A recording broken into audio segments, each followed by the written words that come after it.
हाथों को उठाएं और लहराएं और कहें वेलकम हॉली स्पिरिट। वेलकम हॉली स्पिरिट। गुड मॉर्निंग हॉली स्पिरिट। गुड मॉर्निंग हॉली स्पिरिट। आज कौन सी मीटिंग है? सुपर संडे मीटिंग है। आमीन। आमीन। पूरा चर्च इस बात को जानता है, ये अहम मीटिंग है, ये हमारे बदन के लिए, हमारी लाइफ के लिए, हमारे घरानों के लिए, हमारे इलाका के लिए। और बहुत से ऐसे लोग हैं जिन्होंने बपतिस्मा तो ले लिया है, लेकिन उन्हें ये नहीं पता कि बपतिस्मा लेने के बाद ही असल जिंदगी शुरू होती है। मेरे साथ निकाले दूसरा तिमोथेयुस का 2 बाब उसकी पहली 7 आयत का हम मुतालिया करेंगे।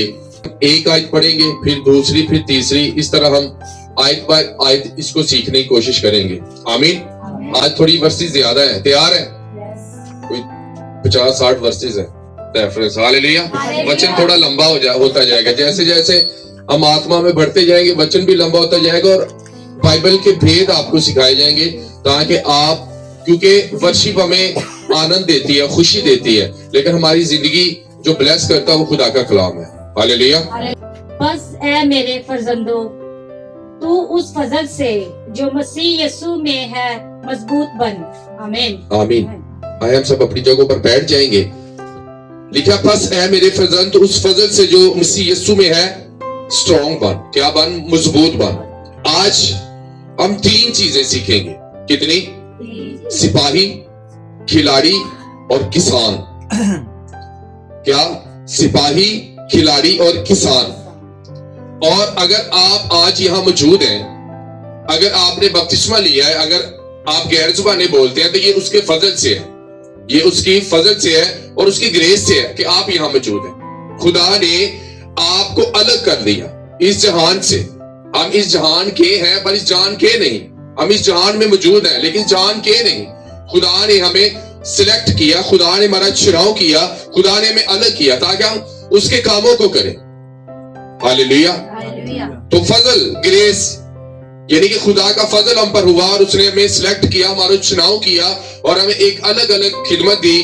किसी को चर्च में टेंट लगाने की, किसी को इलेक्ट्रिशियन की, किसी को इवेंजलिज्म की, किसी को पास्टर की। ये नहीं है कि हम सब पास्टर हैं, बल्कि खुदा ने हमको अलग अलग एक सेवा दी है ताकि हम यीशु मसीह के बदन को बढ़ा सके, तरक्की कर सके, ताकि मसीह का बदन तरक्की करे। हालेलुया।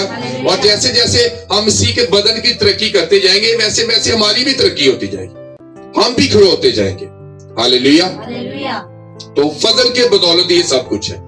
और मैं उस वक्त, खुदा ने अपना फजल मुझ पर नहीं किया था, तो मैं अक्सर घरों में ये आयत लिखी होती, मुकद्दस आयत, तेरा फजल ही मेरे लिए काफी है। और बहुत दफा मैंने इसे पढ़ा और उस वक्त मैं बाइबल नहीं पढ़ता था, तो मैं अक्सर रक्षों पर भी ये आयत लिखी होती कि तेरा फजल मेरे लिए काफी है। तो मैं उस ग्रेस और उस फजल को नहीं जानता था, तो मैं कहता यार ये पता नहीं कैसी आयत है, मुझे ये भी नहीं पता इसकी ताकत कितनी है, ये कितना पावरफुल वचन है। और मैं बड़ा हैरान होता और मैं कहता क्या फजल क्या है।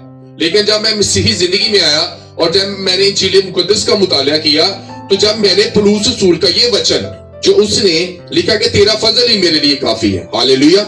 आई मेरे साथ निकाले 2 कुरिन्थियों 12 बाब उसकी 9 आयत 10 आयत में से हम इंजील मुकद्दस का मुतालिया करेंगे।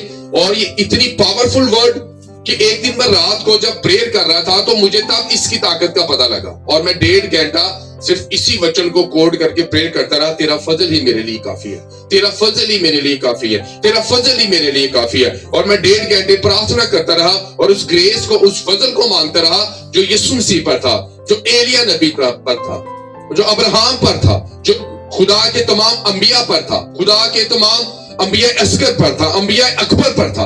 और उस ग्रेस को मैंने फील किया कि जब आप वचन कोड करते हैं, जब आप उस मुकद्दस आयत को बोलते हैं, तो वही ग्रेस और वो फजल आपकी जिंदगी में आना शुरू हो जाता है। हालेलुया। अगर उसने मुझसे कहा कि मेरा फजल ही तेरे लिए, यीशु मसीह ने कहा कि मेरा फजल ही तेरे लिए काफी है, क्योंकि मेरी कुदरत कमजोरी में पूरी होती है। खुदा कहता है कि मेरी कुदरत कमजोरी में, जब हम कमजोर होते हैं, जब हम दुखी होते हैं, जब हम गरीबी में होते हैं, जब हम मुश्किलात का सामना करते हैं, तो तब खुदा कहता है कि मेरा फजल तेरे लिए काफी है। हालेलुया।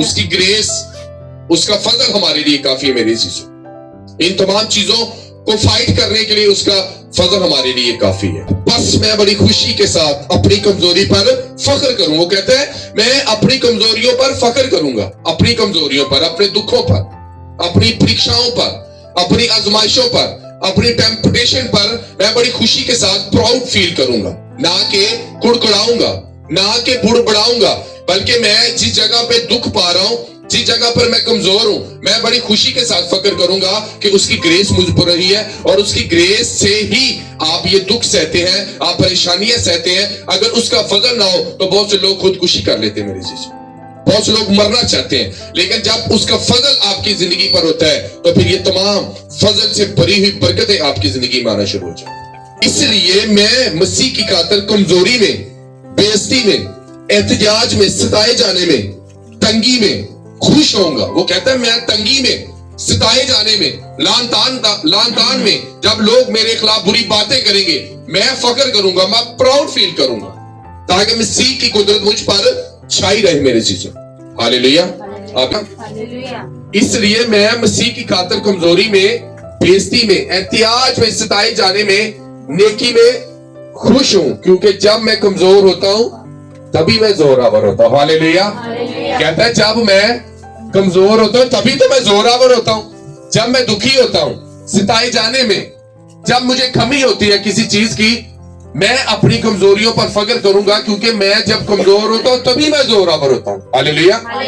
और उसने खुदा के आगे फरियाद की थी कि खुदा मुझे एक कांटा चुभ गया मेरी बॉडी में। कहता है मैंने खुदा से 3 बार दरख्वास्त की कि खुदा इसे मेरी जिंदगी से उठा, लेकिन खुदा ने क्या, मेरा फजल ही तेरे लिए कि तू इन परीक्षों से बाहर आएगा, तू इन दुखों से बाहर आएगा। कैसे बाहर आएगा? मेरे फजल की बदौलत, मेरे चीजों, उसकी ग्रेस की बदौलत। अगर आप बढ़ेंगे, अगर आप तरक्की करेंगे तो किसकी बदौलत? उसकी ग्रेस से। अभी वचन शुरू नहीं है, अभी मैं आपको बता रहा हूं कि उसकी ग्रेस और उस फजल से ही सब कुछ होता है। हालेलुया। आप यहां मौजूद हैं, आपने 2025 में एंटर किया है तो उसकी ग्रेस से है। कहीं तो 2024 दिन आते हैं, 25 दिन नहीं आते, है ना? 2024 दिन आते हैं, 25 दिन आते हैं। हालेलुया। तो सर्दियां दिन नहाना भी मेरी ग्रेस है। हालेलुया। ग्रेस होनी चाहिए हम पर कि नहीं? कब ग्रेस हम पर हुई? जब उसने क्रूज पर अपनी जान दी, तब उसका फजल मेरी चीजों हम पर हुआ, तब हम छुड़ाए गए, तब हम बचाए गए। हम यहाँ मौजूद हैं। आज आप शायर बानी की मीटिंग में उसके बदन और खून को लेने वाले, ये इसका फजल है कि खुदा ने आपको ये ग्रेस दी है, फजल दिया है कि आप उसकी कुदरत के नीचे बैठे हुए, उसकी ग्रेस के नीचे बैठे हुए। हालेलुया। बहुत से लोग क्रिसमस से पहले जहां से कूच कर गए, 2024 में वो इंतकाल कर गए, उन्हें बपतिस्मा लेने का मौका नहीं मिला, उन्हें तौबा करने का मौका नहीं मिला, उन्हें अपने गुनाहों का इकरार करने का मौका नहीं मिला और इस जहान से रुखसत हो गए। हालेलुया। और तब मुझे इस वचन की समझ आई कि मैं, ये वचन कितना पावरफुल है, ये वर्ड कितने पावरफुल है खुदा के, कि मेरा फजल ही तेरे लिए। हालेलुया। जब आप दुखी होते हैं, जब आप बीमार होते हैं, जब आप मुसीबत में होते हैं, तब जब दवाई काम ना करे, उसकी मेडिसिन, जब उसके इंजेक्शन ना काम करें, तो मेरे अजीजों खड़े हों और अपनी बॉडी को कहें कि तेरी ग्रेस और तेरा वचन और तेरा फजल मेरे लिए काफी है, और वो तमाम बीमारियां और वो तमाम इन्फ्लुएंस जो आपकी जिंदगी में काम कर रहे हैं, वो इस आयत के जरिए से आपकी जिंदगी में से जाते रहेंगे। हालेलुया। क्योंकि उसका फजल हमें बचाता है, उसका फजल हमें ये तकवीत देता है, हमें ताकत देता है, ताकि हम अपनी कमजोरियों में फख्र करें और मसीह की कुदरत हम पर छाई रहे। क्योंकि जब मैं कमजोर होता हूं तभी तो मैं जोरावर होता हूं। हालेलुया। आमीन। आए हम अब वचन आगे बढ़ेंगे, आगे और ज्यादा गहराई के साथ सीखेंगे। आज का जो कलाम है, मैं ईमान रखता हूं कि आप एक अच्छे सिपाही बनेंगे, आप एक अच्छे खिलाड़ी बनेंगे, आप एक अच्छे किसान बनेंगे। और एक मसीही में अगर वो एक अच्छा सिपाही नहीं है, अगर वो एक अच्छा खिलाड़ी नहीं है और एक अच्छा फार्मर नहीं है, अच्छा किसान नहीं है, तो वो कभी बड़े कामों को अपनी जिंदगी में होता हुआ नहीं देख सकता। और ये चीजें खुदा के बंदा पौलुस रसूल ने अपने रूहानी बेटे को बताएं कि तुझे किस तरह मसीही जिंदगी में आगे बढ़ना है, तुझे किस तरह स्पिरिचुअल लाइफ को ग्रो करना है, तुझे किस तरह कलीसिया को बढ़ाना है, तुम्हें किस तरह अपनी जिंदगी को, अपने खानदान को आगे लेकर जाना है। बड़े गौर से सुनना है, ये आपकी जिंदगी को और ज्यादा ब्लेस करेगा। आयत नंबर 3 में से हम मुतालिया करेंगे, 2 तिमोथी 2 बाब उसकी 3 आयत में से हम पढ़ेंगे। आज हम कलाम में से सीखे से कौन कौन सी? फर्स्ट सिपाही, बोलो सिपाही, सिपाही, बोलो खिलाड़ी, खिलाड़ी, बोलो किसान। किसान। हालेलुया। हालेलुया। वो वाला नहीं मैं खिलाड़ी तू नाड़ी, खिलाड़ी 420 नहीं बनना। परफेक्ट वाला जो आपने सिपाही बनना है, परफेक्ट सोल्जर बनना है, परफेक्ट प्लेयर बनना है। हालेलुया। हालेलुया। खुदा का बंदा पौलुस रसूल अपने रूहानी शागिर्द को ये बात समझा रहा है कि तुझे किस तरह वचन में आगे बढ़ना है, तुझे किस तरह मसीही जिंदगी में ग्रो करना है। जी अगर आप पढ़ सकते हैं आयत नंबर 3 तो आप इसे जरूर पढ़ें। मसीह यीशु के अच्छे सिपाही की तरह मेरे साथ दुख उठा। दुख उठा। मसीह यीशु के अच्छे सिपाही की तरह मेरे साथ दुख उठा। कौन सा दुख? जो मसीह जिंदगी में आप पर आएंगे। बीमारी नहीं, अस्पताल के चक्कर नहीं, हेपेटाइटिस नहीं, कैंसर नहीं, टीबी नहीं, वो जो मसीह में रहते हुए दुख आएंगे। जब लोग आपको लान तान करेंगे, जब लोग आपके किरदार पर उंगलियां उठाएंगे, अगर आप परफेक्ट मसीही जिंदगी गुजार रहे हैं, अगर आप बिल्कुल पकीसा जिंदगी गुजार रहे हैं, तो फिर लोग आपको लान तान भी कर सकते हैं, लोग आपके किरदार पर भी उंगली उठा सकते हैं, लोग आपकी मिनिस्ट्री को नीचा दिखाने के लिए आपके खिलाफ प्रोपोगंडा भी कर सकते हैं, वो आपके खिलाफ भी खड़े हो सकते हैं। वो कह रहा है कि अगर तूने मसीह को कबूल कर लिया है तो ये शर्त है कि तुझे दुख भी उठाने होंगे, क्योंकि मसीही जिंदगी जो शुरू होती है वो दुखों शुरू होती है। हम कहते हैं यीशु के नाम से आपको पैसे मिलने वाले, हम कहते हैं आमीन। अगर मैं कहूँ यीशु के नाम से आपको दुख उठाने होंगे, यानी पास्टर साहब हम दुख नहीं उठा सकते। हालेलुया। लेकिन यीशु की जिंदगी दुखों से शुरू हुई। जब वो पैदा हुए तब भी दुख थे। उन्होंने 30 साल बहुत मेहनत की। वो एक मेहनती शख्स थे, वो एक जाबाज थे, वो अपने बाप की मर्जी को पूरा करने वाले थे। साढ़े तरह क्रिश्चियन लोगों की तरह मेले नहीं कि सारी देर घर सोते रहे और ख्वाब हमारे अमीर बनने के, सारी देर घर में बैठे हैं, इधर करवट बदली उधर करवट बदली, सारी दिहाड़ी जुल्ला नहीं छड़ना और ख्वाब हमारे ये है कि हम ये करेंगे हम वो करेंगे। हालेलुया। जो तरु के वक्त तक सोते रहते हैं वो कभी ब्लेस नहीं होते। हालेलुया। और हम ख्वाब की बना के बैठे हैं कैसी ਵੱਡੇ ਵੱਡੇ ਕੰਮ ਕਰਨੇ। Hallelujah hallelujah. ਤੁਸੀਂ 8 ਘੰਟੇ ਕੰਮ नहीं कर सकते तो ਤੁਸੀਂ किन किता ਵੱਡੇ ਵੱਡੇ काम कित्थों करोगे? खुदा आपको बड़ी जिम्मेदारी कैसे देगा अगर आप छोटी जिम्मेदारी को नहीं निभाएंगे? हालेलुया। अगर आप अपनी जिम्मेदारियों को नहीं निभाएंगे तो खुदा आपकी जिंदगी में बड़े काम कैसे करेगा? आपके घर की जिम्मेदारी भी एक मसीही जिंदगी जो एक मसीही रुकन है उसका फर्ज बनता है वो अपने घर की जिम्मेदारी को लेके चले। अगर आप यीशु की जिंदगी पर गौर करें तो एक अच्छा बेटा भी था, इसीलिए तो वो बाप से बगैर पैदा हुए, इसलिए तो उसका खून प्रीशियस है, उसके खून में गुनाह नहीं है मेरी चीजों, क्योंकि उसके खून में किसी इंसान का खून शामिल नहीं है। हालेलुया। क्योंकि वो रूह कुद्दस की कुव्वत से पैदा हुए। तो ये बात पौलुस रसूल अपने रूहानी बेटे को समझा रहा है कि यू आर ए सोल्जर, तू एक सेना में शामिल हो चुका है, तू एक सिपाही है, तू एक अच्छा सिपाही बन, तू एक अच्छी लड़ाई कर, क्योंकि तू अगर अच्छा लड़ेगा नहीं तो शैतान तुझे गिरा देगा, क्योंकि तेरी जंग अपने रिश्तों के साथ नहीं है, अपने रिश्तेदारों के साथ नहीं है, बल्कि तेरी जंग उन रूहानी फौजों से है जो आसमानी मकामों पर मुकीम है। तेरी लड़ाई उनके साथ है जो हवा की अमलदारी का हाकिम है, वही पुराना सांप जो भाइयों पर इल्जाम लगाता है। तेरी लड़ाई शैतान के साथ है, तेरी लड़ाई लूसीफर के साथ है। अगर तेरे वेपन कमजोर हो जाएंगे, अगर तेरी प्रेयर कमजोर हो जाएगी, अगर तेरा रोजा कमजोर हो जाएगा तो ये जंग तू हार जाएगा मेरे बेटे। इसलिए वो कह रहा है कि ग्रो हो, मजबूत बन, उसके फजल के नीचे अपनी पे कर, अपने आप रेडी कर इस बात के लिए, इस बात को समझ कि तू जंग में उतर चुका है, तू मैदाने जंग में मौजूद है। हालेलुया। तो एक अच्छे सिपाही को बनने के लिए अपने वेपन्स हमेशा रेडी रखने चाहिए मेरे जीजों। कितनों को समझ आ रही है? हालेलुया। खुदा का बंदा पौलुस में कह रहा है कि यू आर ए सोल्जर, तू मसीह यीशु का एक सिपाही है। आमीन। और वो आगे लिखता है कोई सिपाही जब लड़ाई को जाता है अपने आप को दुनिया के मामलों में नहीं फंसाता ताकि अपने भर्ती करने वाले को खुश करे।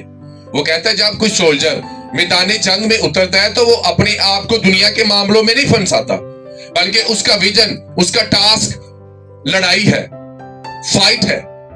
उसके सामने भी लोग अगर मर रहे हैं, उसके पीछे भी अगर उसके साथी मर रहे हैं, तो लेकिन उसका विजन आगे बढ़ना है, क्योंकि बाइबल मुकद्दस में लिखा है जो कोई अपना हाथ हल पर रखकर पीछे देखता है वो खुदा की किंगडम के लायक नहीं मेरे अजीज। वो कहता है कि तुझे दुनिया के मामलों में नहीं फंसना, तुझे मोबाइल में नहीं घुसना, तुझे फेसबुक में नहीं घुसना, तुझे व्हाट्सएप में नहीं, तुझे गेम में नहीं खेलनी, तुझे अपने मोबाइल को, ये जो गेम है या ये जो मोबाइल है ये एक रूहानी जरिया भी है आपको आगे ले, और ये बुराई का भी जड़ है मेरे चीज।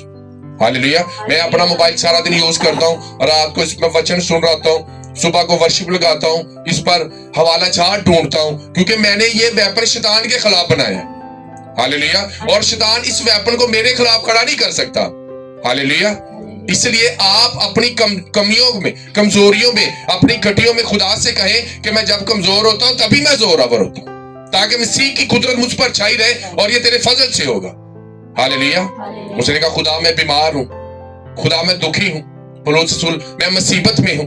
उसको एक कांटा चुभोया गया, लेकिन खुदा ने कहा ये कांटा बेशक मैं निकालू ना लगा लूं, लेकिन इसे बर्दाश्त करने का फजल तेरे लिए काफी है। खुदा ने कहा कि मैं निकालूंगा, उसने कहा मेरी ग्रेस तेरे लिए काफी है, ताकि तू इन चीजों पर काबिज आ सके, इन चीजों पर गालिब आ सके मेरे बेटे। हालेलुया। तो आपने एक अच्छे सिपाही की तरह इन चीजों पर गालिब आना है, इन चीजों पर आपने फोकस करना है कि मैं गिर रहा हूं, मैं कहीं शैतान मुझ पर अटैक तो नहीं कर रहा, कहीं मेरे वेपन कमजोर तो नहीं हो गए, कहीं मेरे वेपन्स को जंग तो नहीं लग गया।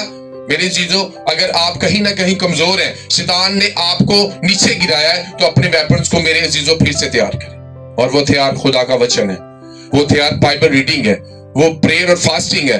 जैसे जैसे आप बढ़ते जाएंगे, एक सिपाही अपने आप को दुनिया के मामलों में नहीं फंसाता मेरे अजीजों, वो एक अच्छा सिपाही है। यू आर ए सोल्जर मेरे अजीजों, आप एक बैटल में हैं, आप एक जंग में हैं, और वो जंग किसकी है? यहोवा पाक की है। हम उसके सिपाही हैं, वो हमारा मास्टर है, हमारा कोच हमारा यीशु है। हालेलुया। तो हमें किसको खुश करना? अपने कोच को। कौन हमारा कोच? यीशु है। अगर एक कोच आप पर एक मेहनत कर रहा है, अगर एक मास्टर आप पर इतनी मेहनत कर रहा है, और उसकी मेहनत करने के बावजूद अगर आप जंग हार जाते हैं, तो उस कोच को कितना दुख होगा मेरे चीजों, उस मास्टर को कितना दुख होगा जिसने आपके लिए कलवरी पर जान दी। तो आप एक अच्छे सिपाही हैं मेरे अजीजों, और एक अच्छा सिपाही कभी भी गिरता नहीं है। अगर वो गिरता है, वो फिर उठता है, वो फिर बढ़ता है, वो अपनी जंग का, उसका फोकस अपनी जीत पर होता है। सिपाही जब लड़ाई को जाता है तो अपने आप को दुनिया के मामले में, ऐबजोइयों में, चुगलियों में, इधर उधर की बातों में नहीं फंसाता। हमारा टास्क लड़ाई है, बैटल में, हम जंग में है मेरे अजीजों। हालेलुया। मैनू कोई परवाह नहीं कितने मेहंदी हो रही है, वो फलाने के घर मुंडा हो गया है, वो फलाने, ठीक है, ये सब कुछ है, ये जिंदगी का हिस्सा है, हमें जाना भी चाहिए, किसी की खुशी में शरीक भी होना चाहिए, लेकिन हमारा टास्क क्या है? हम एक लड़ाई में हैं, हम एक सोल्जर हैं। जब भी हमें कॉल आए, हमें सब कुछ छोड़ना है, अपने कमरे में जाना है और प्रेयर करनी शुरू कर देना है, क्योंकि हम एक सोल्जर हैं। हमें अपने हथियारों को बिल्कुल रेडी रखना चाहिए। आमीन। अगर ਤੁਹਾਡੇ ਹਥਿਆਰ ਨੂੰ जंग लगा है, दुश्मन एकदम से आ जाए, तो तुसी ते चैंबर ही चाड़ते रहना है। वो किथे गया गोलियां, वो किथे गया मेरी मैगजीन, ओनी दे शैतान हुई कहणगे काका मेरा हथियार तैयार है। हालेलुया। तो जो मसीह सोल्जर होते हैं, वो अपने आप को दुनिया के मामलों में, हम अपने आप को लड़ाई झगड़ों में, चुगलियों में, तरह तरह की अनवांटेड चीजों को अपनी जिंदगी से निकालना है मेरे अजीजों। हालेलुया। फजूल की जिंदगी को अपनी जिंदगी से निकाल दे। आमीन। अच्छे निंदे बेस्ट फ्रेंड भी होते हैं, ऐसा दोस्त भी है जो भाई से ज्यादा भी मोहब्बत दिखाता है। हालेलुया। ये नहीं है लिखा कि हर एक अमल में, नेक अमल में दोस्त बनाने की कोशिश करो, ताकि उनकी जिंदगी को आप सेव कर सके। ये नहीं हमें दोस्त नहीं बनाने चाहिए, लेकिन ज्यादा वक्त उन दोस्तों को दे जो स्पिरिचुअल है, जो रूहानी है, जो आपके लिए अच्छे हैं। हालेलुया। आमीन। मैं एक दिन रात को जब ऐसे प्रेयर कर रहा था, और मैं जब कमरे में जाता और मैं ऐसे एक फौजियों की तरह से खड़ा होता और मैं ऐसे सल्यूट करता खुदा की कुर्बानी को, सामने क्रॉस को। और मैंने एक दिन खुदा से सवाल किया कि खुदा मैं रोजाना आता हूं और मैं आपको सल्यूट करता, व्हाई? तो होली स्पिरिट ने मुझसे बात की, उसने कहा देख पास्टर, जब एक सिपाही अपने मुल्क के लिए मरता है, जान देता है, तो उसको कितनी रिस्पेक्ट दी जाती है, उसको उसी मुल्क के झंडे में लिपेटा जाता है, उसको एक बॉक्स में डाल दिया जाता है, उसे अपने कंधों पर उठाया जाता है, और उसकी शहादत को इतनी ज्यादा अहमियत दी जाती है, और फायरिंग की जाती है, सल्यूट दी जाती है। तो मैंने तो पूरी दुनिया के लिए कुर्बानी दी है, मुझे आप क्यों सल्यूट नहीं कर सकते? हालेलुया। और मैं जब भी अपने कमरे में जाता हूं, मैं उसकी कुर्बानी को सल्यूट करता हूं कि दुनिया में एक ही शख्स है जिसने पूरी दुनिया के लिए जान दी, और वो खुदा का बेटा यीशु है, जो मेरे और आपके गुनाहों की खातिर सलीब पर मर गया मेरे से। हालेलुया। तो हम एक सेना में है, हम एक लड़ाई में मेरे जीजो, हमारा इधर उधर फोकस नहीं होना चाहिए। हालेलुया। एक फौजी के बाल क्यों छोटे छोटे काटते हैं? एने निके निके फौजी कटिंग, उसकी भी एक रीजन है। क्यों? कि एडे एडे लंबे पा फैंज अगे ना आ जान, गोली चलाते हुए अगे वाल अगे आ जान, तो उठा उधरों गोली सिर च। इसीलिए उसके बाल छोटे छोटे करते हैं ताकि उसकी जिंदगी में कोई भी चीज उसे रोक ना सके उसके विजन से। हालेलुया। उसकी एक सख्त ट्रेनिंग इसलिए करा, उसे 5 बजे उठाया जाता है ताकि सुस्ती और काहली उसकी जिंदगी से चली जाए। उसे एक सख्त तरबियत दी जाती है ताकि उसकी बॉडी मजबूत हो जाए। हालेलुया। अगर आज भी आप अपनी बॉडी के कंट्रोल में है तो फिर आप कभी भी अपनी जिंदगी को पढ़े। अगर आपको सुस्ती और तंग करती, आपको नींद सताती है, आपको प्रेयर नहीं करने देती, अगर आपकी बॉडी चलाती है मुझे भूख लगी है, तो रोजा नहीं रख सकता, तो आज भी आप अपनी बॉडी के कंट्रोल में मेरे जीजो, क्योंकि बॉडी का काम है चलाना। मुझे भूख लगी है, मुझे रोटी दे, और आप इसे कहते नहीं, you are in stay in fasting, कि मैं फास्टिंग में हूं मेरे जीजो। और जब आप फास्टिंग में स्टे करते हैं, जब आप अपनी बॉडी को कहते हैं नहीं नहीं नहीं तुझे भूख लगी है लेकिन मुझे वचन की जरूरत है, और जब आप अपनी बॉडी को कंट्रोल, भूख को कंट्रोल कर सकते हैं, तो आप तमाम चीजों को अपनी जिंदगी में कंट्रोल कर सकते हैं मेरे चीजों। हालेलुया। मैंने अनाउंस की थी कि मैं पूरा मंथ, मैं अभी भी फास्टिंग में हूं, मैं आज भी रोजे में हूं, और मैं 24 तारीख तक रोजे में, मैं पूरा मंथ खुदा को दे रहा हूं। और खुदा ने रात को मुझसे बात की कि तुझे इस तरह पूरा साल अगर तू बड़े कामों को करना चाहता है तो तुझे अपनी बॉडी को कंट्रोल करना पड़ेगा पास्टर। हालेलुया। आपने अपनी बॉडी को कंट्रोल किया, अपनी इच्छाओं को कंट्रोल किया, आपका दिल नहीं कर रहा रजाई छड्डन, आप फिर भी उठे, आपने मुंह धोया और आपकी खुदा की प्रेजेंस में है। इसका मतलब है कि आपकी बॉडी आपके कंट्रोल में है। जिस तरह आप खुदा के घर में आते हैं, अपनी बॉडी को कंट्रोल करके यहाँ बैठते हैं, वचन सुनते हैं, तो मेरे जो फास्टिंग में भी अपनी बॉडी को कंट्रोल करें, अपनी आंखों को, अपने कानों को कंट्रोल करें। जब आपकी बॉडी आपके कंट्रोल में हो जाएगी तो ये शैतान आपके कंट्रोल में हो जाएगा, क्योंकि शैतान बदन में रहकर काम करता है और रूह कुद्दस भी बदन में रहकर काम करता है। खुदा को बड़े काम करने के लिए बदन की जरूरत है, और शैतान को भी काम करने के लिए बदन की जरूरत है मेरे चीज। हालेलुया। अब आप समझे कि आपकी बॉडी किसके कंट्रोल में? क्या आप डीमंस के कंट्रोल में तो नहीं है? क्या आप होली स्पिरिट की प्रेजेंस में है? क्या आप उसके कंट्रोल में? ये आप जानते हैं, क्योंकि आपकी रूह जानती है कि आप किसके कंट्रोल में, और खुदा का रूह जानता है कि उसे आपकी जिंदगी में क्या करना है मेरे चीज। हालेलुया। आमीन। तो एक अच्छा सिपाही अपने आप को दुनिया के मामले में नहीं फंसाता। कईयों को ड्रामों से बड़ी मोहब्बत है, कईयों को मूवी से बड़ी मोहब्बत है। तो ये एक सिपाही ने क्या कर दिया, अपने आप को दुनिया के मामलों में फंसा दिया। आमीन। उधर ताड़ी प्रेयर दा टाइम है, और तीसरे महल्ले जाके शादी प्रेयर दा टाइम तो उत्थे जाके खलोते मेहंदी ते। किसी ने क्या आया काका है, वो प्रेयर छड़ के, रोजा छड़ के, तो वो अगले दिन मेहंदी दें जाए जा खलोते। तो ये आपने अपने आप को दुनिया के मामलों में फंसा लिया। हालेलुया। आमीन। आगे हम और वचन की तरफ बढ़ेंगे। आगे आयत नंबर 5 में 3 चीजें आज हम सीख रहे हैं, सिपाही, खिलाड़ी और फार्मर, किसान। 3 चीजें। सिपाही, एक अच्छा सिपाही, अच्छे सिपाही हो, बोलो आई एम गुड सोल्जर, बोलो आई एम गुड सोल्जर, मैं एक अच्छा सिपाही हूँ। हालेलुया। बोलो मेरे हथियार, मेरे वेपन तैयार हैं, मैं यीशु के लिए काम करूंगा, मैं यीशु का सिपाही हूँ। आमीन। और यीशु के सिपाही कभी भी हारते नहीं है मेरे चीजों। आइए हम आगे बढ़ेंगे। अगला जो हमारा पॉइंट है वो है खिलाड़ी। क्या है? आयत नंबर 5 में से हम इंजील मुकद्दस का मुताला करेंगे। लिखा दंगल में मुकाबला करने वाला भी अगर उसने बाकायदा मुकाबला ना किया तो सेरा नहीं पाता। हालेलुया। तक खिलाड़ी होते हैं जो ओलंपिक में हिस्सा लेते हैं। मैं एक शख्स के बारे में पढ़ रहा था, उसका नाम था माइकल फिलिप्स, और उसने अनाउंस किया, उसने मीडिया को बुलाया, उसने कहा अब जो ओलंपिक आएगी उसमें सबसे ज्यादा मेडल मैं जीतूंगा। और एक स्विमर था, एक तैराकी करने वाला शख्स था, और वो डेली 5 घंटे स्विमिंग करता था, इतनी प्रैक्टिस करता था। और लोग उसे मीडिया पर मजाक कर रहे हैं, इन्हें जीतना है, इन्हें जीतना है। और वो जब उस ओलंपिक गेम में आया, उसका कॉन्फिडेंस लेवल देखे, उसने पहले अनाउंस किया था, क्योंकि वो जानता था कि मैं दंगल में लड़ने वाला एक अच्छा खिलाड़ी हूं, मेरी प्रैक्टिस बड़ी है। अगर आपको डेली बोला जाए आपने 5 घंटे उसकी हजूरी में रहना है, पापा जी 5 घंटे ਭਾਵੇਂ 24 ਘੰਟੇ ਤੁਸੀਂ ਵਿਹਲੇ ਹੋਵੋ, आप 2 घंटे बाइबल पढ़ सकते हैं, 2 घंटे आप प्रेयर कर सकते हैं, 1 घंटा आप टंग्स प्रे में दुआ वेले हो। तो अगर 5 घंटे 24 घंटे ਦੇ ਵਿੱਚੋਂ 12 ਘੰਟੇ ਤੁਸੀਂ ਸੌ ਲਿਆ, ਬੜੀ ਨੀਂਦਰ ਤੁਸੀਂ ਪੂਰੀ ਕੀਤੀ ਤੇ 12 ਘੰਟੇ ਤੁਸੀਂ ਸੌ ਲਿਆ ਤੇ 5 ਘੰਟੇ ਦੁਆ ਕੀਤੀ, ਕਿੰਨੇ ਹੋ ਗਏ 17 ਤੇ ਕਿੰਨੇ ਫੇਰ ਪਿੱਛੇ ਬਚੇ 7 ਘੰਟੇ, ਕਿੰਨੇ ਤੇ ਇਹ 24 ਘੰਟੇ ਤੁਸੀਂ ਕੀ ਕਰਦੇ ਰਹਿੰਦੇ ਹੋ? ਦੱਸੋ ਕਿੱਥੇ ਤੁਹਾਡੀ ਜ਼ਿੰਦਗੀ, ਕਿੱਥੇ ਕਿੱਥੇ ਸਾਰੀ ਜ਼ਿੰਦਗੀ ਤੁਸੀਂ ਕੱਢੀ? 24 ਘੰਟਿਆਂ 'ਚ ਅਗਰ ਤੁਸੀਂ ਚੰਦ ਘੰਟੇ ਖੁਦਾ ਨੂੰ ਦੇ ਸਕਦੇ, अगर तुसी ओदे नाल नहीं चल सकते, तो किस तरह एक अच्छे सिपाही बनोगे खुदा दे, किस तरह एक अच्छे खिलाड़ी बनोगे खुदा दे? हालेलुया। आए हम एक ऐसे अच्छे खिलाड़ी की जिंदगी पर फोकस करेंगे। मेरे साथ निकालें पहला सैमुएल उसका 17 बाब उसकी 34 आयत में से हम इंजील मुकद्दस का मुताला करेंगे। इतनों को समझ आ रही? कहीं तो सोच रहे हो अच्छा सिपाही बन देना, कोई गुनाह नहीं करना, छाड़ देना सब कुछ। हालेलुया, आमीन। दाऊद ने साउल को जवाब दिया, गौर से सुनना, एक ऐसा खिलाड़ी जिसकी बड़ी ज्यादा प्रैक्टिस थी बिहाइंड द सीन। तब दाऊद ने साउल को जवाब दिया कि तेरा खादम अपने बाप की भेड़ बकरियां चुराता था, और जब कभी कोई शेर या रीछ आकर झुंड में से कोई बर्रा उठा ले जाता तो मैं उसके पीछे पीछे जाकर उसे मारता और उसके मुंह से छुड़ा लाता था, और जब वो मुझ पर झपटता तो मैं भी उसकी दाढ़ी पकड़कर उसे मारता और हलाक कर देता था। तेरे खादम ने शेर और रीछ दोनों को जान से मारा, सो ये नामख्तून फलस्ती उनमें से एक ही मानद होगा, इसलिए उसके जिंदा खुदा की फौजों की वसीयत की है।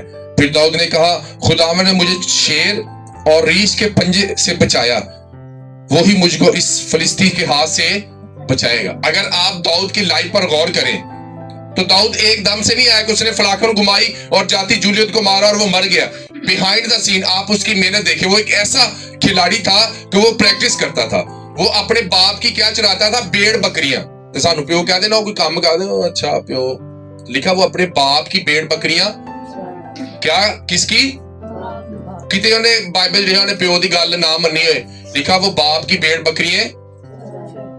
उन्हीं लोगों को खुदा पसंद करता है जो मेहनती होते हैं, जो माँ बाप की इज्जत करने वाले होते हैं, जो उनकी बात को मानने वाले होते हैं।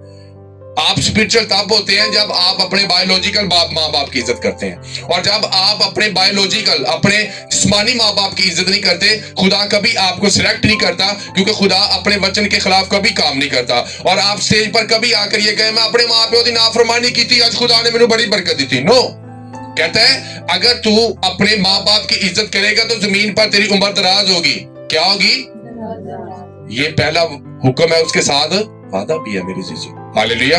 ये हुक्म है कि तू अपने माँ बाप की इज्जत कर, तब तेरी जमीन पर उम्र दराज होगी। अगर जमीन ते उम्र घटानी तो अपने माँ प्यो नु मजाक करो, अपने माँ प्यो की बेइज्जती करो, ओदे अगे बोलो और ना बदतमीजी करो, तो ये आपकी उम्र कभी दराज नहीं होगी, बल्कि आपकी जमीन पर उम्र कम होगी। क्योंकि बाइबल मुकद्दस में लिखा है कि जो अपने माँ बाप की इज्जत करेगा तब उसकी उम्र दराज होगी। हालेलुया। सबसे पहले तो दाऊद क्या करता था? अपने बाप की उसके बिजनेस को क्या कर रहा था? चला रहा था अपने बाप का बिजनेस, क्योंकि उसे पता था कि अगर भेड़ बकरियां नहीं होंगी तो हम खाएंगे कहां से। वो एक जिम्मेदार आदमी था। हालेलुया।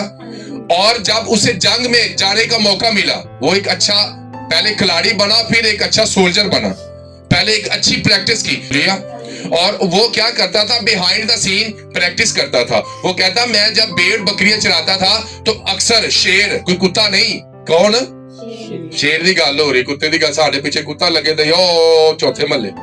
वो कहता है कि मैं शेर जब मेरे झुंड में से एक बरे को उठा ले जाता तो मैं उसके पीछे जाता था। उसके शेर और रीछ की बात हो रही है, ये दोनों बड़े पावरफुल जानवर। कहता मैं उसके पीछे जाता और उसकी दाढ़ी से पकड़कर उसको घुमाता और उसे मारता। ये उसकी प्रैक्टिस थी, फलाखुन घुमाता था। और वो कहता जिस खुदा ने मेरे हिफाजत की, मुझे शेर से और रीछ से बचाया, ये इंसान क्या है जो जिंदा खुदा की फौजों की फजीयत करता है। क्योंकि मैं एक अच्छा खिलाड़ी हूं और आज मैं एक अच्छा सिपाही बनकर जंग जीत कर दिखाऊंगा। क्योंकि जाती जूलियत को इस बात पर यकीन था कि मेरा देवता मेरे साथ है, मेरा सिपा सलार मेरे साथ है, मेरा बादशाह मेरे साथ है, मेरी फौजें मेरे साथ खड़ी है। उसे इस बात पर फख्र था कि मेरा कद बहुत बड़ा है लेकिन दाऊद को इस बात पर फख्र था कि वो एक अच्छा खिलाड़ी है और वो यहोवा खुदा का खिलाड़ी है। और बाइबल मुकद्दस बयान करती है कि वो एक अच्छा खिलाड़ी था, एक अच्छा सिपाही बना और वो मैदान जंग में आया और उसने वो जाति जूली जो 40 दिन से लगातार चला रहा था, उसने एक फ्लाकर से उसे ढेर कर दिया मेरे चीज। हालेलुया। तो बिहाइंड द सीन क्या थी? प्रैक्टिस थी। Behind the scene, hallelujah. तो बिहाइंड द सीन अपने कमरों में यीशु मसीह ने कहा तू अपने बंद कमरे में जा, अपनी कोठरी का दरवाजा बंद कर और दुआ कर। सीखना पड़ती है आपको प्रेयर, आपको वचन से कैसे। मैं अभी खुदा ने रात को मुझसे बात की कि तुझे इस तरह प्रेयर करनी है। अगर तू पास्टर इस तरह प्रेयर करेगा, you are growing in your spiritual life. तो अपनी स्पिरिचुअल लाइफ को ग्रो होता हुआ देखेगा, तू ग्रो होगा, तू बढ़ेगा। हालेलुया, आमीन। तो क्या एक खिलाड़ी को क्या करना चाहता है? अगर वो अच्छी प्रैक्टिस नहीं करता, अगर वो दंगल में अच्छा नहीं लड़ता, तो वो सेरा पाता है? नहीं पाता। उन्होंने सब तो पीछे खिलार देंगे क्योंकि वो हार जाता है। और जो विनर होता है उसे कहां बुलाया जाते हैं? आगे बुलाया जाता है और उसे कहते हैं इसने फर्स्ट पोजीशन हासिल की है। कौन सी? हम जब स्कूल में पढ़ते कितनी पोजीशन होती थी? फर्स्ट। लेकिन ज्यादा फोकस किस पर होता था? फर्स्ट वाले पर। हालेलुया, आमीन। तो जो सेकंड वाला होता था वो कोशिश करता अगले साल में फर्स्ट आऊं। तो ये तो पहले स्कूल गए फर्स्ट भी कभी आया कि नहीं? आमीन। वो साढ़े घर इन्ने सामने कप ही कप लगे से। एक दिन मेरी अम्मी ने सारे कप भेज दे, पहली च भी फर्स्ट, दूजी च भी फर्स्ट। हालेलुया। और मैं ईमान रखता हूं कि मेरा पूरा चर्च फर्स्ट आएगा यीशु के नाम से। हालेलुया। हम बड़े बड़े कामों को करेंगे, हम सेकंड नहीं होंगे, थर्ड नहीं होंगे, बल्कि हम फर्स्ट होंगे यीशु के नाम से। हालेलुया। हम एक अच्छे खिलाड़ी भी बनेंगे, एक अच्छे सोल्जर भी बनेंगे और एक अच्छे फार्मर भी बनेंगे मेरे जीसु। हालेलुया, आमीन। तो दंगल जी जान ली। अगर बंदा, आप जो कबड्डी खेलते हैं वो इंज ही जानते धोती पा के शुरू हो जाते। उनके पीछे आप देखें, आप शालामार चौक में जाता हूँ, वहां सुबह सुबह सर्दियों में अपनी बॉडी पर उन्होंने तेल लगाया था और वो पूरी अब धुंध पड़ी और जाकर आप देखें सुबह 5 बजे धुंध में वो उन्होंने चड्डी पहनी होती है और पूरी बॉडी पर उन्होंने तेल लगाया होता है और वो सुबह सुबह उठ के बैठ के पुटांड मार देंगे मिट्टी दे विच एक दूसरे। उन्हें नहीं क्या सर्दी लगती, उन्हें नहीं पता कि धुंध है, लेकिन वो एक अच्छी प्रैक्टिस करते हैं क्योंकि उन्हें पता है कि जब मैं दंगल में जाऊंगा तो मैं जीतूंगा और मैं सेरे को पाऊंगा। हालेलुया। तो आप एक दंगल में है, यू आर इन बैटल। आप एक जंग में मेरे अजीजों, आप भी मसीही लोग एक जंग में है। जब आपने मसीह को कबूल कर लिया, जब आपने बपतिस्मा ले लिया, तो आप एक जंग में चले गए। हालेलुया। ये ना समझो कि अगर तुसी जंग च हो, ਤੁਹਾਡੀ ਪ੍ਰੈਕਟਿਸ ਨਹੀਂ ਸਹੀ ਤੇ ਫਿਰ ਸ਼ੈਤਾਨ ਤੁਹਾਡੇ ਇੰਜ ਬਾਲੇ ਕੱਢ ਕੇ ਤੁਹਾਨੂੰ ਕਹਿੰਦਾ ਇੱਧਰ ਚੁੱਕ ਗੇਮ ਚ ਜਿਵੇਂ ਵੇਖ ਕੇ ਫਾਈਟਿੰਗ ਇੱਧਰ ਮਾਰੀ ਤੁਹਾਨੂੰ ਕੰਧਾਂ 'ਚ ਮਾਰੇਗਾ। ਤੇ अगर ਤੁਹਾਡੀ पूरी प्रैक्टिस होगी तो शैतान आपके पैरों के नीचे होगा। हालेलुया, आमीन। तो आज हमारा टॉपिक है सिपाही, खिलाड़ी और किसान। हालेलुया, आमीन। तो सिपाही कैसे बनता है? उसकी ग्रेस से। एक खिलाड़ी कैसे बनता है? उसकी फजल से। आमीन। लिखा जो किसान मेहनत करता है पैदावार का हिस्सा पहले उसी को मिलना चाहिए। जो होता है क्या करता है? देखिए एक किसान, अभी आप तो गांव में रहने वाले हैं, एक किसान क्या करता है? ਤੁਹਾਨੂੰ ਪਨੀਰੀ ਦਿੰਦਾ ਹੈ। ਕੀ ਦਿੰਦਾ ਹੈ? ਤੁਸੀਂ ਉਹਨੂੰ ਲਾਉਂਦੇ ਹੋ, ਤੁਹਾਨੂੰ 7000 रुपया देता है। लेकिन जब बोता है खुद वो काटता है, ट्रालियों के साथ काटता है क्योंकि उसने बोया है। उसने पनीरी किसने बोई? उसने। पानी किसने लगाया? उसने। मेहनत किसने की? उसने। तो जब मेहनत का पहला फल, जब पहली जो फसल आती है वो आपको मिलती है, किसान को मिलती है? किसान को मिलती है क्योंकि उसने आपको पे अदा कर दी, आपकी मेहनत आपको दे दी। अब मेहनत का जो पहला फल है उसका है। हालेलुया। आज तुसी तोड़िया दे आलू चुंगंदे हो, तोड़े भड़ भड़ किन्नू दे रहे हो? तो पहला फल किसका हो गया? वो तुहानू 2 किलो दे देंदा, जाओ काका ए खा लो। लेकिन उसने बोया ज्यादा और काटा भी उसने, क्योंकि जो थोड़ा बोता है, जो ज्यादा बोता है, एक किसान अच्छा बोता है और अच्छा काटता है। हालेलुया। और जो नहीं बोता वो नहीं काटता। और तुसी किसी किसान में जाके भाई आ पूरी पैली मेरी है ऐतकी, तो कहेगा यार जब मेहनत मैं करता रहा, आलू मैं बोए, झोना मैं बोए, तू कौन है? क्योंकि जिसने बोया वही काटेगा, वही बरकत हासिल करेगा। जो फैमिली चर्च में अपना बीज बोती है, बरकत भी वही काटेगी। जो फैमिली चर्च में अपना बीज लेकर आती है, कितने हैं जिन्होंने इन 5 सालों में एक दाई की मुझे दी हो? एक दाई की पूरी, इन 5 सालों में पूरी दाई की कि पास्टर जी ऐसी 30,000 कमाया है, 3000 ਰੁਪਇਆ ਚਰਚ 'ਚ ਭਾਈ ਸਾਹਿਬ ਅਸੀਂ ਨਾ 50,000 ਦੀ ਸਾਡੀ ਕਮੇਟੀ ਨਿਕਲੀ ਹੈ 5000 ਰੁਪਇਆ ਖੁਦਾ ਦਾ ਲੱਖ ਦੀ ਨਿਕਲੀ ਹੈ ਇਹ 10,000 ਕਮੇਟੀ ਚੋਂ ਅਸੀਂ ਤੁਹਾਨੂੰ ਦੇ ਰਹੇ ਹਾਂ ਤਾਂ कि तुसी चर्च की कोई चीज ले आओ लाइटा ले आओ या जो भी तुम जिथे भी कभी इन 5 सालों में बोया हो। अगर आपने बोया नहीं तो आप खुदा को कह सकते हैं कि मैं एक अच्छा किसान हूं मैं फसल काटूंगा फिर तुसी की हो तुसी आलू जेडे चुंगन वाले हो वही हो बोरिया पार पार के दूसरे को देने वाले हो ये समझने वाली बात है हालेलुया। तो आपको एक अच्छा किसान बनने के लिए खुद बोना पड़ेगा। आपको एक अच्छा किसान बनने के लिए अब ये नहीं कि आप पैसा बोएंगे तो आपको पैसा आएगा। अगर आप बाइबल रीडिंग बोएंगे तो आप वचन आपकी जिंदगी में काम करेगा। अगर आप फास्टिंग बोएंगे तो आपके मकासद पूरे होंगे मेरे चीजों। अगर आप घुटने टेकर दुआएं करेंगे तो वो मना जाते हैं जो खुदा की हजूरी में आपने रखी है खुदा उनका जवाब देगा। क्योंकि बाइबल मुकद्दस में ज़बूर 86 में खुदा का बंदा दाऊद कहता है कि मैंने मुसीबत में खुदा से दुआ की उसने मेरी दुआओं का जवाब दिया। ऐ मेरे रब ऐ मेरे आका अपनी लोंडी के बेटे को बचा ले। हालेलुया। तो एक अच्छा किसान अच्छा बीज बोता है। कई आपने किसान देखे वो जब भी बीज बोते वो अच्छा बोने की कोशिश करते हैं। कोई माड़ा बीज नहीं बोते। अगर वो माड़ा बोएंगे तो उन्होंने माड़ा ही मिलेगा। वो अच्छा बीज बोते हैं और पहले फलों को हासिल करते हैं। हालेलुया आमीन। आइए एक और वर्ष देखेंगे वाइज 11 बाप उसकी 6 आयत में। हालेलुया समझ लग रही? सिपाही हो खिलाड़ी हो किसानों समझे इस बात को। खुदा का बंदा पौलुस क्या उसे कह रहा है कि तू सिपाही भी है तू खिलाड़ी भी है तू किसान भी है तूने लड़ाई भी करनी है तूने प्रैक्टिस भी करनी है और तूने बोना भी है एक अच्छे किसान की तरह। तू एक बैटल में है तूने अच्छी लड़ाई भी करी। सुबह को भी अपना बीज बो सुबह को भी और शाम को भी अपने हाथ ढीला ना होने दे क्योंकि तू नहीं जानता कि उनमें से कौन सा बारवर होगा। आगे क्या लिखा है? या दोनों के दोनों बराबर बरोमंद होंगे। कहता है सुबह को भी अपना बीज बो शाम को भी अपना बीज बो। तू नहीं जानता सुबह वाला उगेगा कि शाम वाला उगेगा या दोनों बरोमंद होंगे। बरोमंद का मतलब इंक्रीज होंगे बढ़ेंगे। हालेलुया। बाइबल मुकद्दस में लिखा कि जब राई का दाना बोया जाता है जब वो मर जाता है और जब वो बढ़ता है तो वो बहुत बड़ा दरख्त बन जाता है और परिंदे उस पर आकर बसेरा करते हैं लोग बैठते हैं। हालेलुया आमीन। अगर आपने कुछ बोया ही नहीं तो आप कैसे काटेंगे मेरे चीज? हालेलुया। सिर्फ संडे सर्विस सिर्फ संडे सर्विस बो रहे हैं। सिर्फ संडे सर्विस से कुछ नहीं बनेगा। आप कहते हैं खुदा हमें बड़ी बरकतें चाहिए इस साल हम गरीब नहीं रहना चाहते लेकिन हम बोना नहीं चाहते। खुदा हम काटना तो चाहते हैं लेकिन हम बोना नहीं चाहते। हम चावल तो चाहते हैं लेकिन हम बोना नहीं चाहते। हम गंदम तो चाहते हैं लेकिन हमसे वाई बीजी नहीं हिंदी साडे को। हम पानी नहीं लगाना चाहते। हालेलुया। मैं किसान को देखता हूँ क्यारियां बनाने की नहीं मेहनत कर दे। अब तो बहुत सी चीजें आ गई हैं अब तो बहुत सी मशीनें आ गई हैं लेकिन जो पहले किसान थे वो बहुत मेहनत करते थे। हालेलुया आमीन। तो क्या आज हम बाइबल मुकद्दस में सीख रहे हैं सिपाही खिलाड़ी और किसान। हालेलुया। अगर आप एक अच्छे सिपाही हैं मेरे अजीजों अगर आप एक अच्छी लड़ाई लड़ना चाहते हैं तो आपको अच्छा लड़ना होगा। आपको अच्छा मसीही जिंदगी बसर करनी होगी। और एक अच्छा खिलाड़ी तब अच्छा खिलाड़ी होता है जब वो अच्छी प्रैक्टिस करता है। और एक अच्छा किसान तब अपने बीजों को काटता है अपनी फसल को काटता है जब वो अच्छा बोता है मेरे साथ अजीजों। हालेलुया। तो वचन बोएंगे तो वचन आपको मिलेगा। मैं 3 ज़बूर पढ़ता हूं आपको बता रहा हूं कौन से लिख ले। अगर आप भी बरकतों अपने पास्टर के साथ मुतफिक रहेंगे। सुबह जब मैं उठता हूँ सबसे पहले मैं ज़बूर 23 पढ़ता हूँ। खुदावंद मेरा चुपान है मुझे कमी ना होगी। और मैं इस वर्ष पर यह प्रेयर करता हूँ कि इस साल में मेरे लिए कोई घटी नहीं होगी मेरे लिए कोई कमी नहीं होगी। और फिर उसके बाद मैं ज़बूर 91 पढ़ता हूँ और मैं ज़बूर 91 से कहता हूँ खुदा मैं तेरे पर्दा के नीचे रहूंगा मुझे ग्रेस दे।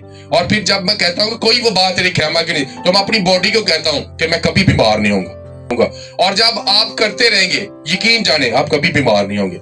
वचन बोलते रहे बोलते रहे बोलते रहे। इसे अपनी जिंदगी का हिस्सा बना ले विरद कर ले। जादूगर की कर दे पढ़ते रहते फिर जादू चलता है। असी एक दफा आयत पढ़ी ये तो कितनी देर लगेगी ये 3 ज़बूर पढ़ने जस्ट मेरे सामने 10 मिनट या 15। और फिर जो तीसरा ज़बूर है वो मैं पढ़ता ज़बूर 128। हालेलुया आमीन। तो वहां पर लिखा है कि तेरी बीवी तेरे घर के अंदर जिन्ना दी नहीं है ना उनकी दुआ करन। यही ज़बूर पढ़े मैं आपको सही कह रहा हूं। हालेलुया। तेरी बीवी तेरे घर के अंदर मेवादार था तेरी औलाद तेरे दस्तरखान पर हुणे दुआ करोगे ना तो ਤੁਹਾਡੀ औलाद ਤੁਹਾਡੇ दस्तरखान ਤੇ ਹੋਏਗੀ। हालेलुया। ਜਦੋਂ ਟਾਣ ਬਣ ਜਾਣਗੇ ਜਦੋਂ ਕੋਈ ਸਿਖਾਇਆ ਨਹੀਂ ਉਹ ਮਰ ਜਾ ਮਗਰੋਂ ਲੈ ਜਾ है तू मानदा नहीं तू सिखाया ही नहीं तूने प्रेयर ही नहीं की इसके लिए। और जब आप वचन बोलते रहेंगे वो वैसे ही बनेंगे। लोया गरम गरम ਉਹਨੂੰ ਥੋੜੀ ਮਾਰੋ ਜਿੱਦਾਂ ਨੂੰ ਜਾਓ ਮੁੜ ਜਾਂਦਾ ਹੈ। ऐसे है ना, ਜਦੋਂ ਠੰਡਾ ਹੋਏ ਤੇ ਫੇਰ ਨਹੀਂ ਮੁੜਦਾ। हालेलुया। बच्चे जब छोटे होंगे ना गरम गरम होंगे उनके माइंड। तो सुबह उठ के क्या बोलना है? खुदावंद मेरा छुपाना मुझे कभी ना होगी। तो पहला वचन आप बोल सकते हैं ज़बूर 23 का, अगर जो अनपढ़ है, खुदावंद मेरा छुपाना मुझे कभी ना होगी। ज़बूर 91 का जो हक ताला के पर्दा में रहता है वो कादिर मुझे के साए में सुनत करेगा। ज़बूर 128 की पहली आयत आप बोल सकते हैं, मुबारक हर एक शख्स जो खुदावंद से डरता है और उसकी राहों पर। ये को बोलो, तू सिपाही है, तू सिपाही है, तू खिलाड़ी है, तू खिलाड़ी तू है, किसान है। तू किसान है, बोल, तू सिपाही है तू सिपाही है और अच्छी लड़ाई लड़। और अच्छी तू लड़ाई, खिलाड़ी है खिलाड़ी और अच्छी प्रैक्टिस कर। अच्छी प्रैक्टिस, तू किसान है, किसान, अच्छा बो और अच्छा कर। हालेलुया। सब अपनी जगहों पर खड़े हो जाएंगे और चंद मिनट प्रेयर में ठहरेंगे।